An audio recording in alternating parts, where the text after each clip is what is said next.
आज का बहुत सुंदर विषय है। जो आज का विषय ये 2014 के लिए बाबा ने खास हम सभी के लिए होमवर्क दिए हैं। इस नए वर्ष में क्या करना है।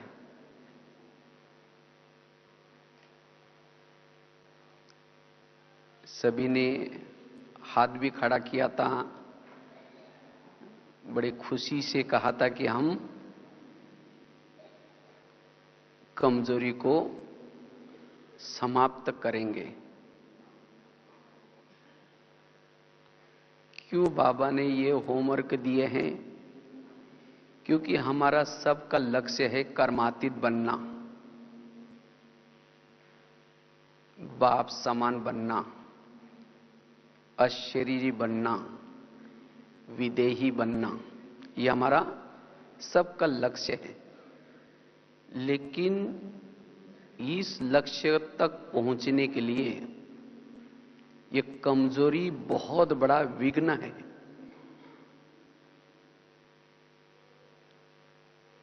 जिसके जीवन में ये कमजोरी आती है वो कर्मातीत नहीं बन सकता, अशरीरी नहीं बन सकता, विधेय स्थिति का अनुभव नहीं कर सकता। आज भी शायद आप लोगों ने वरदान बड़े ध्यान से सुना होगा। बाबा ने 3 बातें कर्मातीत के लिए बाधक बताई। कर्म और संबंध में अगर स्वार्थ है, बंध जाएंगे, कर्मातीत नहीं बन सकेंगे। व्यर्थ भाव या स्वभाव है, कर्मातीत नहीं बन सकेंगे। और तीसरी बात बताई थी, अगर पुराने संस्कार जीवन में विघ्न डालते हैं, कर्मातीत नहीं बनेंगे। तो ये पुराना संस्कार कहें या कमजोरी कहें, ये पुरुषार्थ में बाप समान बनने में विघ्न रूप है। और जिसके जीवन में कमजोरी आती है, रिपीट होती है, वो खुशनुमा नहीं रह सकता, उसकी खुशी गायब होती है। बाबा मिला है, संगम युग चल रहा है, खुशियों का युग है, तो भी ऐसी आत्मा के चेहरे पर खुशी नहीं होगी। लोग कहेंगे, भाई क्या हुआ आपको, क्यों खुश नहीं है? उसको पता है कि आज मैं हार गया हूं, मेरे कमजोरी ने मुझे हराया है। खुश कैसा रहेगा? अगर दुश्मन ने किसी को बंदी बनाया है, वो कभी भी खुश नहीं रह सकता। इसलिए इस 2014 में अपने अंदर जो कमजोरी है, उस कमजोरी को खत्म करना है। तब सदा हम खुशी में रह सकेंगे।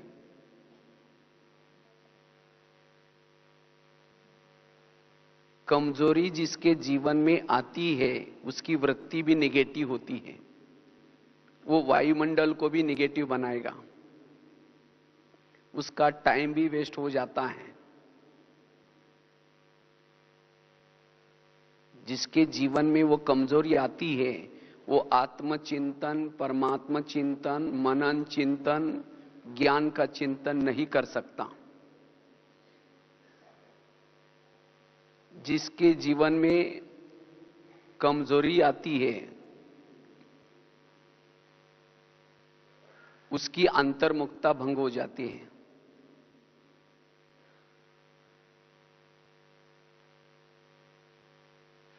इसलिए इस वर्ष में हमें यह पुरुषार्थ करना है। वैसे तो 2014, ये 2014 में जो उसके अंक है 2, 1 और 4 और बीच में 0 है। अगर हमें 0 के साथ में रहना है, अगर वो उसके अंक है, उसको अगर हम प्लस करेंगे 2, 1 और 4, कितना हो जाता है? 7। किसके साथ? 0 के साथ। अगर 0 के साथ रहना है तो इस कमजोरी को खत्म करना है, और इसीलिए इस वर्ष में हमें तपस्या करनी है, साधना करनी है। अगर ये कमजोरी, हर एक के अंदर जो कमजोरी है उसको खत्म नहीं किया तो आगे आने वाले समय में वो कमजोरी अंश का वंश बन सकता है। उस एक कमजोरी से अनेक कमजोरियां पैदा हो सकती है। इसीलिए इस वर्ष में बाबा ने कहा, मैं तुम्हें मदद करूंगा, आप केवल दृढ़ता से उसको खत्म करने का पुरुषार्थ करना। अगर इस वर्ष में हमने उसके ऊपर ध्यान नहीं दिया, अंतिम समय वही कमजोरी माया के प्रवेशता का गेट बनेगा। इसलिए इस नए वर्ष में इस कमजोरी को परिवर्तन करना है। कमजोरी के वश में रहने वालों को निर्विघ्न नहीं कहेंगे, उसके जीवन में विघ्न है, ये बहुत बड़ा विघ्न।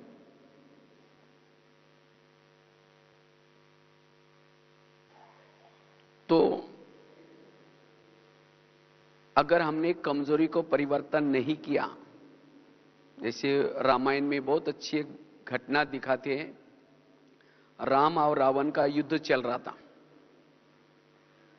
तो राम क्या करता है, रावण का एक सिर काटता है, वो सिर कट तो जाता है, दोबारा जुड़ जाता है, फिर दूसरा काटता है, फिर वो दोबारा जुड़ जाता है, फिर तीसरा काटता है, वो दोबारा जुड़ जाता है।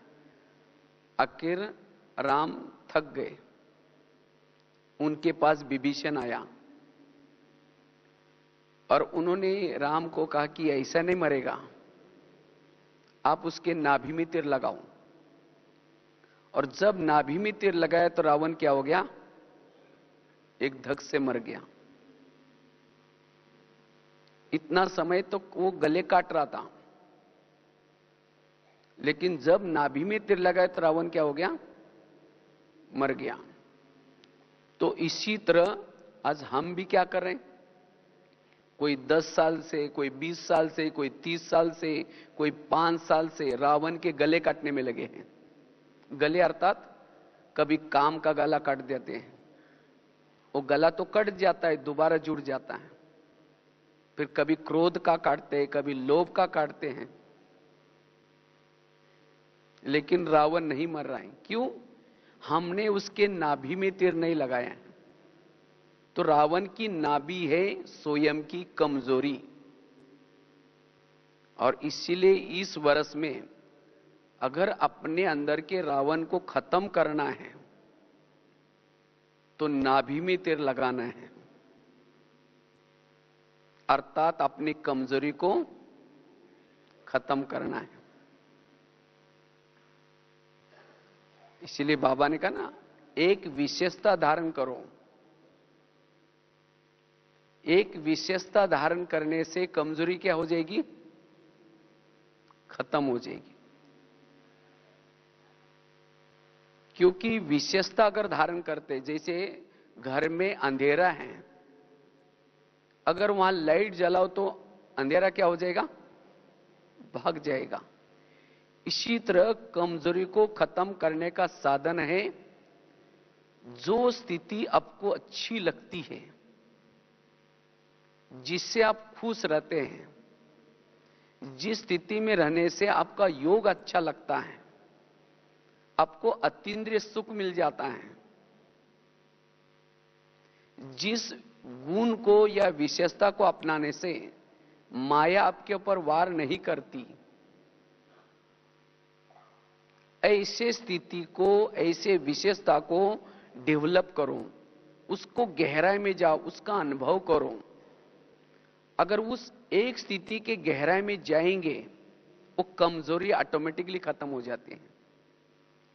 हमारे जीवन में कमजोरी क्यों आते हैं? क्योंकि हम उस विशेषता के तरफ कभी कभी थोड़ा सा डोंट केयर कर लेते हैं, उसका अभ्यास नहीं करते हैं, और उसके कारण वो कमजोरी कभी कभी हमारे जीवन में अटैक करती है। और वही कमजोरी हमारे जीवन में क्यों आती है? क्योंकि उसी कमजोरी से हमने जन्म जन्मांतर से, द्वापारिक से लेकर के क्षणिक सुख लेने का प्रयत्न किया है। जब कभी दुखी बने, परेशान हुए, कोई घटना हो गई, तो ऐसे कमजोरी का हमने सहारा लिया और क्षणिक सुख लिया है, और इसीलिए वो कमजोरी अब नहीं जा रहे। उस कमजोरी के साथ हमारा कोई हिसाब किताब बना हुआ है। जैसे भीष्म के सामने जब शकंडी आता है, उसी समय भीष्म महारथी था, इतने उसके पास सब विद्या थी, लेकिन कोई भी बाण उसके काम नहीं करते। इसी तरह ये कमजोरी हमारे जीवन की शिकंडी है। जब वो कमजोरी की कुछ बातें सामने आती हैं, कुछ वातावरण सामने आ जाता है, तो क्या होता है, हमारे अंदर का ज्ञान, योग बाजू में रह जाता है और हम उसके अधीन हो जाते हैं, और फिर सोचते हैं ये क्या हो गया, ऐसा क्यों हो गया। इसलिए अपनी कमजोरी को अब हमें क्या करना है? खत्म करना है। तो हमारे अंदर कौन सी कमजोरी है, कैसे पता चलेगा मेरे अंदर कमजोरी कौन सी है? आप कभी कभी अपने जीवन का खुद का एनालाइज करो। एनालाइज मतलब कभी एकांत में बैठ करके अपनी खुद की कमजोरी क्या है, और कैसा पता चलेगा वो? अपने लाइफ में, चाहे ज्ञान से पहले या ज्ञान में आने के बाद, मैंने कौन से विकारों के वश या कौन से संस्कार के वश बार बार गलतियां की हैं, वो हर एक को पता है। इस जीवन की कहानी हर एक को पता है, और ये है मैं हमारी कमजोरी। इस जीवन में, चाहे अज्ञान काल में या ज्ञान काल में, जो घटना, जो संस्कार, जो कमजोरी मेरे जीवन में बार बार रिपीट हुई है, यही मेरी कमजोरी है। और उस कमजोरी को मिटाना, यही हमारा पुरुषार्थ है। अगर वो एक कमजोरी आपकी खत्म हो जाएगी, तो बाकी छोटी छोटी कमजोरियां वो भी खत्म हो जाएंगी। जैसे अर्जुन किसको तीर लगाता है? दुर्योधन को। जब दुर्योधन मर जाएगा, तो उसके साथ में जितने भी हो, एक तो भाग जाएंगे या एक तो उनके शरण में आ जाएंगे। इसी तरह अगर मेन जो कमजोरी हमारी, अगर उसको ही हम खत्म करेंगे, तो बाकी छोटी छोटी बातें ऑटोमेटिकली भाग जाएंगी, खत्म हो जाएंगी। इसीलिए बाबा कहते, बच्चे इस वर्ष में विशेष उस कमजोरी को खत्म करना है, और इसीलिए अपने जो विशेषता है, जिससे आप खुश रहते हैं, उस गुण को डेवलप करना है। उस विशेषता के बारे में बाबा की अनेक मुरलियां चली हैं। उस मुरलियों के आधार से उस विशेषता का अनुभव करो। जो आपको विशेषता अच्छी लगती है, उस प्रमाण आप खुद नवीनता करो, और जिसको उस विशेषता के द्वारा सुख मिलेगा, तब जाकर के वो कमजोरी का क्षणिक सुख आपको फीका लगेगा। जैसे कोई अगर जिलेबी खाता है, उसके सामने मुरमुरा दो, कैसा लगेगा? फीका लगेगा। तो अगर विशेषता के द्वारा आप रोज के दिनचर्या में सुख लेते हैं, तो कमजोरी कभी भी आपके जीवन में अटैक नहीं करेगी। इसलिए इस वर्ष के लिए मुझे कौन सी स्थिति अच्छी लगती है, उसको डेवलप करना है। क्योंकि 5000 साल पहले भी हमने बीके बने थे, विजय बने थे। 5000 साल पहले भी हम कौन सा पुरुषार्थ करके विजय बने थे, कैसा पता चलेगा? इस कल्प में आपको जो स्थिति अच्छी लगती है, 5000 साल पहले भी आपने उसी स्थिति के द्वारा विजय बने थे। तो हम 5000 साल पहले जिस रास्ते में गए थे, उसी रास्ते में अगर जाएंगे, आपको सफलता मिल जाएगी उस कमजोरी को खत्म करने का। लेकिन अब तक हम क्या करते हैं, आज सोचते हैं कि ये करेंगे, फिर कल कुछ और बात सुनी तो सोचते हैं छोड़ो हम ये करेंगे, फिर वो कल फिर परसों इसको छोड़ देते हैं, फिर कहते हैं ये कहेंगे। 17 कुएं खोदते हैं, और जो 17 कुएं खोदता है, अनुभव नहीं होता, आखिर वो कमजोरी हमारे पर वार करती है। जो कोई ना कोई स्थिति के अनुभवी है, वो कभी भी कमजोरी के वश नहीं होंगे। इसीलिए बाबा ने खास अटेंशन दिलाया, इस वर्ष के लिए कोई विशेषता को लक्ष्य बनाओ और उसका अनुभव करो। ये अनुभव आपको कभी भी हिलाएगा नहीं, और उस कमजोरी को आप परिवर्तन कर सकेंगे। तो उस कमजोरी को हम परिवर्तन कैसे करें, उसके लिए आपको 8-10 बातें बड़ी प्रैक्टिकल हैं। उस बातों को अगर हम अटेंशन देंगे, तब आप उस कमजोरी को परिवर्तन कर सकते हैं। अब उसके ऊपर विजय कैसे प्राप्त करना है, क्या पुरुषार्थ करना है? पहला पुरुषार्थ है, पहली बात है बाप दादा की मदद। बाबा ने कहा मैं तुम्हें मदद करूंगा, तो बाप दादा की मदद के द्वारा उस कमजोरी को हम परिवर्तन कर सकते, खत्म कर सकते हैं। तो रोज अमृत वेला अपने कमजोरी के बारे में बाप दादा को सुनाओ। जैसे पेशेंट, डॉक्टर जब चक्कर लगाता है, उस समय अपनी बीमारी क्या करता है, डॉक्टर को सुनाता है, तो डॉक्टर उसको मदद करता है, उसकी बीमारी से उसको मुक्त करता है। इसी तरह ये दुनिया भी बहुत बड़ा एक हॉस्पिटल है, और इसके अंदर किसी को काम की, किसी को क्रोध की, किसी को लोभ की, हर व्यक्ति को कोई ना कोई बीमारी लगी है, विकारों की बीमारी। और शिव बाबा कौन है? सुप्रीम सर्जन है। जैसे हॉस्पिटल में जब डॉक्टर चक्कर लगाता है, उसका चक्कर लगाने का टाइम भी अलग अलग होता है, अलग अलग वार्ड में अलग अलग टाइम पर जाता है।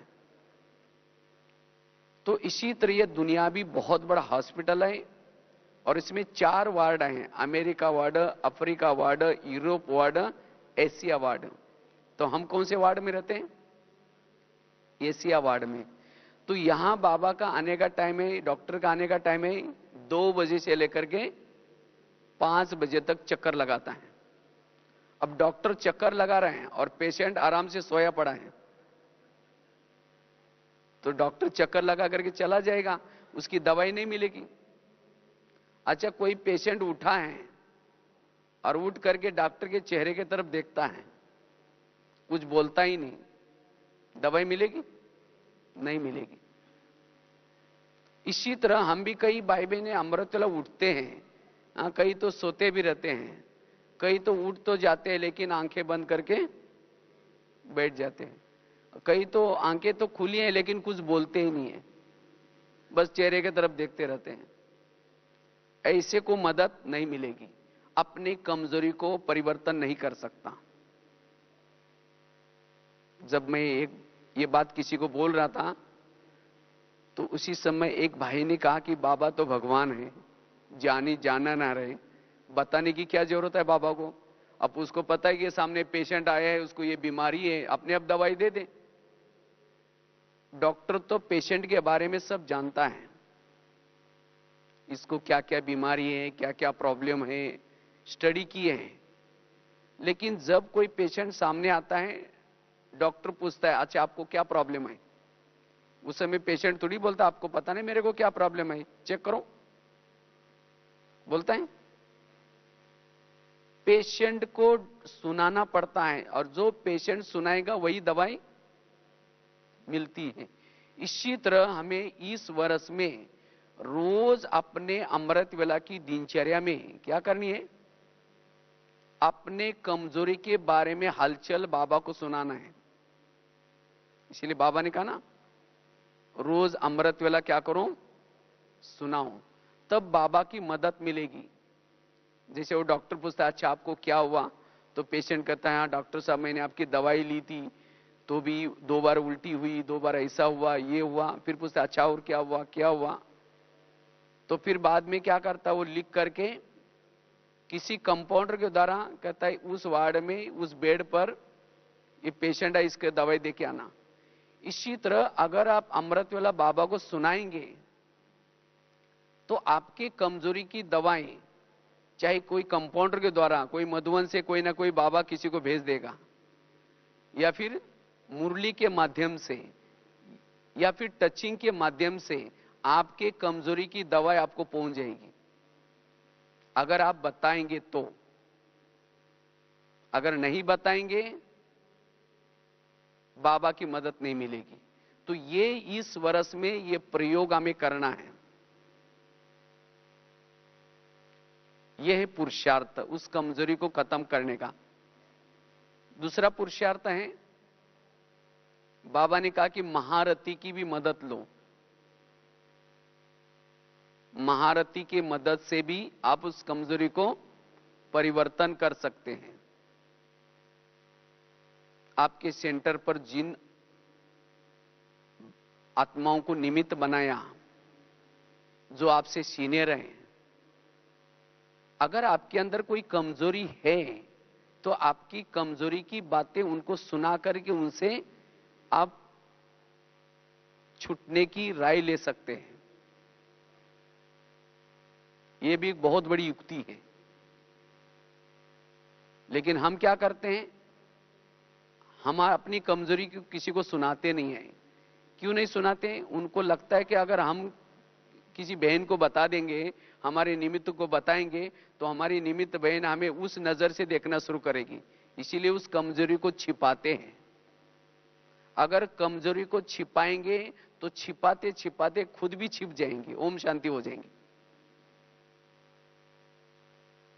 इसलिए कई भाई बहन कहते हैं ना, ये माता बहुत अच्छी थी, या वो भाई अच्छा था, ये कुमार बहुत अच्छा था, लेकिन पता नहीं अचानक क्यों चला गया। अचानक नहीं गया, कई दिनों से वो कमजोरी उसके ऊपर वार कर रही थी, लेकिन ना किसी को सुनाया, ना किसी से पॉइंट्स लिए, और इसीलिए वो खत्म हो गया। इसीलिए अपने कमजोरी को कभी भी छिपाना नहीं है। इसीलिए बाबा ने खास कहा महारथी की भी क्या करो, मदद लो। अगर बताने की शर्म आती है, किसी और का नाम बताओ, उनके अंदर ऐसी ऐसी कमजोरी थी, हमको प्रश्न पूछा, हमने जवाब नहीं दे पाए, हम उनको क्या बताएं? है आपकी खुद की, लेकिन खुद का नाम बताने की शर्म आती है, तो ये भी युक्ति अपना सकते हैं। तो इस वर्ष में हमें अपनी बीमारी को छिपाना नहीं है, उसको बिल्कुल दृढ़ता से खत्म करने का क्या करना है, पुरुषार्थ करना है। तीसरी युक्ति है, उस कमजोरी को परिवर्तन करने के लिए बाबा ने कहा वाह वाह का पाठ पक्का करो। वाह बाबा वाह, वाह ड्रामा वाह, वाह संगम युग वाह, वाह मीठा परिवार वाह। क्योंकि जब वाह वाह में रहेंगे, खुशी में रहेंगे, वो कमजोरी नहीं आएंगी। कमजोरी क्यों आते हैं? ये क्यों करता है, ये मेरे साथ क्यों करता है, ये ऐसा क्यों करता है, ये ऐसा क्यों होता है, निगेटिव। और जब हम निगेटिव में रहते हैं तब दुखी बन जाते हैं, परेशान बन जाते हैं। तब वो कमजोरी आपको आकर के क्या करते हैं, कोई ना कोई क्षणिक सुख देती है। इसीलिए हमें कभी भी इस वर्ष में क्या नहीं करना, ये क्यों होता है, ये ऐसा क्यों होता है, ये मेरे साथ क्यों होता है। हमारा हर एक का ड्रामा बाबा ने बड़े फुर्सत से, और हमारा ड्रामा बड़े कल्याणकारी बनाए हैं। तो जो भी कोई बातें विपरीत है, लेकिन आप क्या कहो, वाह। ये वाह वाह का गीत अगर गाएंगे तो आपकी कमजोरी आपके जीवन में कभी भी नहीं आएंगी। इसीलिए वाह वाह का गीत हमें हर परिस्थिति में गाना है। आपके संबंध संपर्क में जो भी लोग हैं वो वाह वाह करने के लायक है। इसीलिए हमें वाह वाह करना है। तब हमारे दृष्टिकोण निगेटिव नहीं बनेगा, वृत्ति निगेटिव नहीं बनेगी, हम खुश रहेंगे। अगर हम खुश रहेंगे तो कमजोरी कभी हमारे पास नहीं आएगी। इसीलिए ये हमें युक्ति अपनाने, ये है पुरुषार्थ। चौथी युक्ति है, अगर उस कमजोरी से हमें मुक्त बनना है, उसको खत्म करना है, उसके लिए इस वर्ष में श्रीमत का पालन करना है।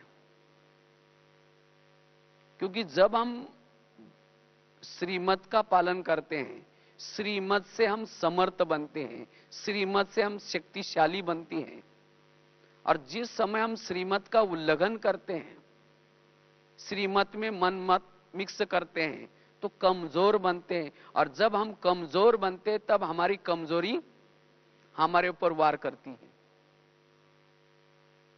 इसीलिए इस वर्ष में हमें जो भी बाबा ने नियम संयम बनाए हैं, दिए हैं, चाहे अमृत वेला का नियम, क्लास के पहले का नियम, मुरली सुनने का नियम, खान पान का नियम, जो भी नियम बना करके दिए हैं उस नियमों को ढीला नहीं करना है।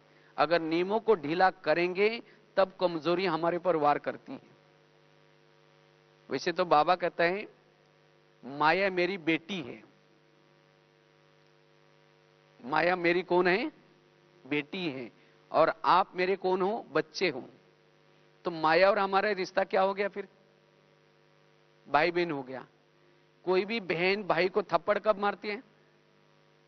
जब वो भाई बाप का कहना नहीं मानता, तब बहन आकर के थप्पड़ मारते, कहते भैया तुम ये क्या कर रहे हो ऐसे। तो इसी तरह माया भी बहन हमें थप्पड़ कब मारती है?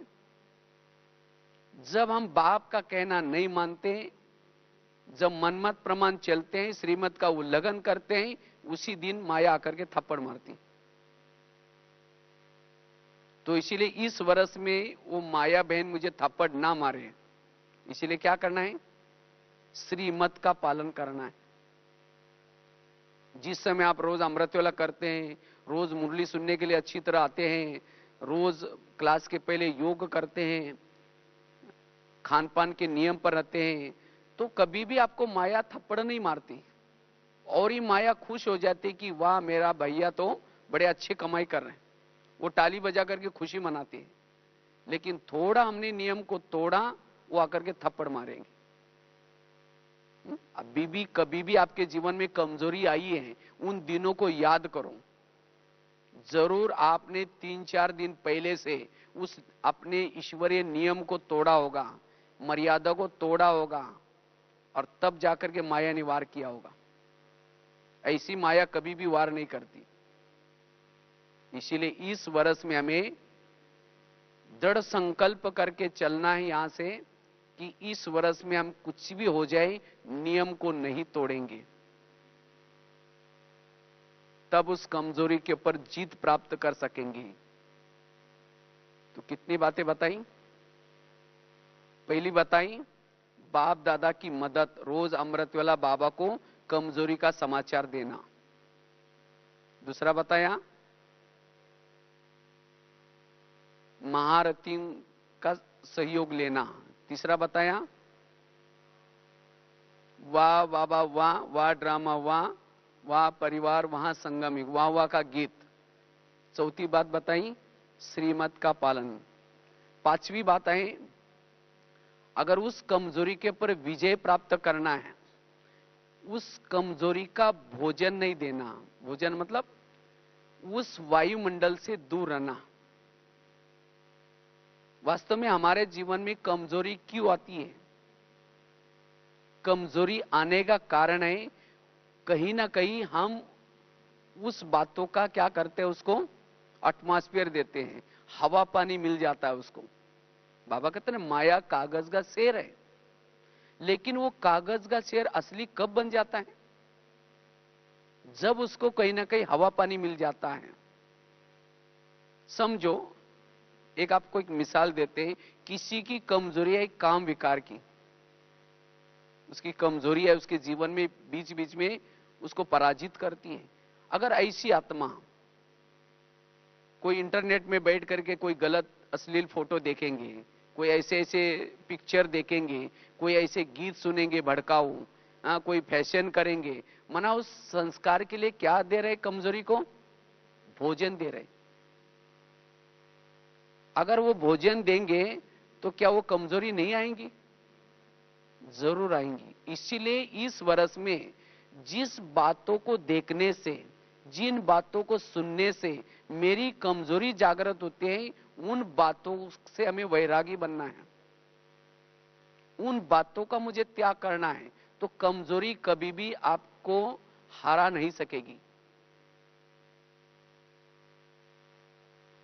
तो इसीलिए हमें जिन बातों से हमारा संस्कार जागृत होता है, वो कमजोरी आते, उससे हमें दूर रहना है, उससे अटेंशन रखना है, तब जाकर के वो कमजोरी के पर जीत प्राप्त कर सकते हैं। छठी युक्ति है, अगर उस कमजोरी से हमें बचना है, विजय प्राप्त करना है, इसीलिए स्वयं की ये शरीर रूपी जो किला है, उस किले को मजबूत करना है। कोई भी दुश्मन वार करता है, कहां से करता है? अगर किले की थोड़ी ईंट, दरवाजा अगर थोड़ा सा ढीला है तो क्या करता है? उससे में से वार करता है। तो कमजोरी आती कहां से? उसके लिए हमारे ही कर्मेंद्रिय क्या करते हैं? उसको सहयोग देते हैं अंदर घुसने के लिए, उस दुश्मन को घुसने के लिए सहयोग देती है। इसीलिए रोज, जैसे ब्रह्मा बाबा ने रोज अपना दरबार लगाया, हर इंद्रियों का दरबार लगाया, उनकी पूछताछ की, इसी तरह अगर हम रोज अपने शरीर रूपी किले को मजबूत करेंगे, अपने कर्मेंद्रिय को मजबूत करेंगे, तो कभी भी वो कमजोरी अंदर नहीं आएंगी। लेकिन हम कभी अपने कर्मेंद्रिय से बात भी नहीं करते, क्या क्या कर रहे हैं इसके तरफ हमारा ध्यान भी नहीं है, और उसके कारण वो कर्मेंद्रिय के माध्यम से वो कमजोरी अंदर घुस जाती है। इसीलिए रोज इस वर्ष में हमें अपना थोड़ा सा दरबार लगाना है, अर्थात हर कर्मेंद्रिय से बातें करनी है। हे कान, तुम मेरे इस राज्य के शान हो, अगर तुम ना होते तो मैं ईश्वरी महावाक्य कैसे सुनता। तुम्हारा बहुत बहुत धन्यवाद, मेरा तो तुम्हारे पर बहुत विश्वास है, और इसीलिए मैंने तुमको बॉर्डर पर रखा है। मैंने तो तुमको बॉर्डर पर तो रखा है, लेकिन आजकल तुम विरत बातें सुनते हो। इसीलिए हे कान, तुम मेरे राजा ही में रहते हो और मुझे धोखा देते हो। आज सारा दिन मैं चेक करूंगा, फिर रात्रि भी चेक करूंगा, सोने से पहले दरबार लगाऊंगा। अगर सारा दिन में तुमने कुछ विरत सुना है तो मैं तुम्हें सजा दूंगा। और ये भी नहीं सोचना मुझे कुछ पता नहीं चलेगा, आजकल मैंने चारों तरफ से इस किले के सीसी कैमरे लगाए हैं, क्योंकि आजकल जमाना है ना सीसी कैमरे का। इसी तरह आंख की चेकिंग, मुख की चेकिंग, मन की चेकिंग, बुद्धि की चेकिंग। जो रोज अपना दरबार लगाता है, अपने कर्मेंद्र का दरबार लगा करके उसकी चेकिंग करता है, वो कमजोरी नहीं आएंगी। कमजोरी आने का कारण है हमारे ही कोई, जैसे बॉर्डर पर रहने वाला कोई दुश्मन से मिला हुआ है, देश की हालत क्या हो सकती है। अगर घर में रहने वाला कोई भेदी बना है, घर की हालत क्या हो सकती है। तो कमजोरी आने का कारण है हमारे ही कोई कर्मेंद्र क्या करते हैं, उस कमजोरी से मिली होती है। इसीलिए रोज कर्मेंद्र की चेकिंग सवेरे और सोने से पहले, उससे भी उस कमजोरी के ऊपर जीत प्राप्त कर सकते हैं। सातवीं युक्ति है ज्वाला स्वरूप योग। अगर हम जो योग करते उस योग को थोड़ा ज्वाला स्वरूप करेंगे, ज्वाला स्वरूप योग से हमारे अंदर जो भी उस कमजोरी के जर्म्स है वो खत्म हो जाते हैं। अगर हमारा साधारण योग है, वो जो उस कमजोरी के जो जर्म्स है, जिसको बाबा कहते हैं अंश है, वो खत्म नहीं होंगे। तो वर्तमान समय हमें अपनी कमजोरी को खत्म करने के लिए योग कौन सा चाहिए, ज्वाला स्वरूप। जैसे भुना हुआ बीज उगता नहीं है, इसी तरह ज्वाला स्वरूप स्थिति में रहने से वो कमजोरी के संकल्प नहीं चलेंगे, वो कमजोरी नहीं आएंगी। इसीलिए जब भी हम योग का अभ्यास करते हैं, उसको ज्वाला स्वरूप करने का अभ्यास करना है। ज्वाला स्वरूप अर्थात लगन में मगन होकर के अनुभव युक्त योग, जागृत होकर के ध्यान में बैठने के बाद भी चेक करो कि मेरा ध्यान कहां है। अब बैठे ध्यान में, मन एक तरफ जा रहा है, बुद्धि कहीं जा रहे हैं, और बैठे हैं ऐसे ही। योग किया, हां किया। वास्तव में कमजोरी आने का कारण है हमने